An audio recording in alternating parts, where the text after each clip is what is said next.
talk about something called spring, and this is spring can be used in so many ways. It's more like it's like a hinge when you're using a line, a rope as a hinge, but it's actually called spring. So especially if you want to go alongside a dock, it's very helpful. The problem is if you're going alongside and you don't use spring. We have some wind here, we have a dock here. Okay, well, you figure out, okay, I will go here, and then you need to be really, really close, and then turn. Of course, you don't want to crash into your dock, but the thing is, when you're turning with the sailboat, it pretty much turn around your keel. So you're turning around with your keel and you end up something here, and this distance, well, it will probably be about 2 meters, and you don't jump 2 meters. Not good for you, not good for your legs, and especially if you fail, it's really, really stupid.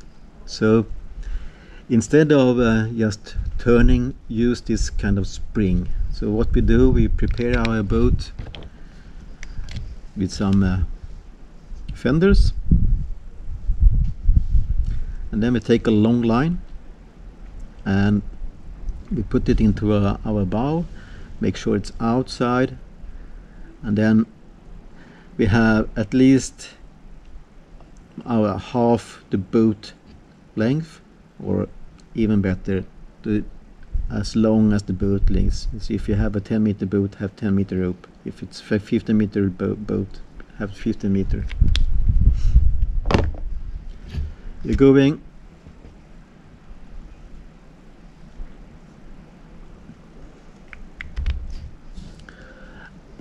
actually as close as you really can walk down. So you have a fender here preventing the boat from the dock, or the dock from the boat. Walk down, take your mooring line you have, put it around some cleat on the dock, or whatever you have on the dock, and make sure that the line is pretty much half boat length. So if this is 12-meter boat,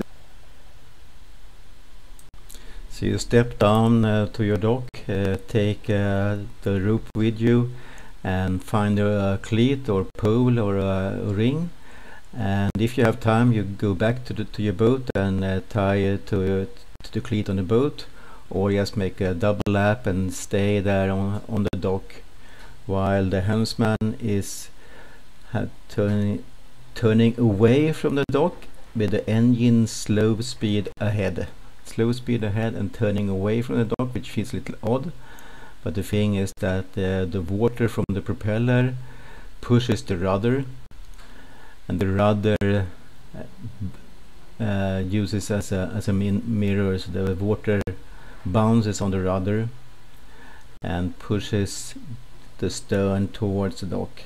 Make sure you have the fenders there, and you will go into the dock. Very good, very easily and very tight.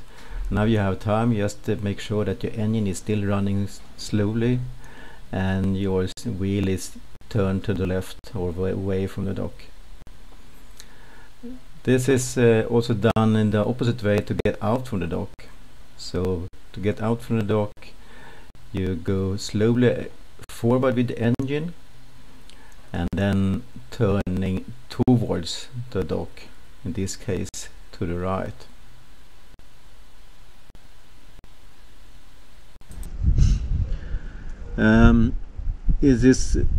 Practice this with a boat if you have an inboarder, and especially if you have a little older boat with just one rudder.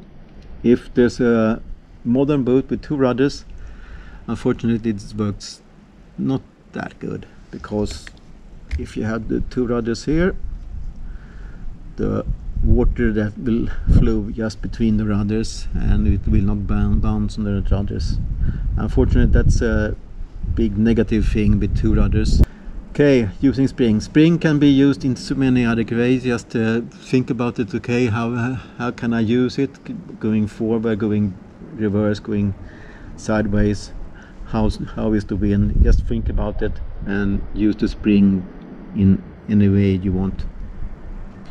Just make sure that you have to get it loose if you need to.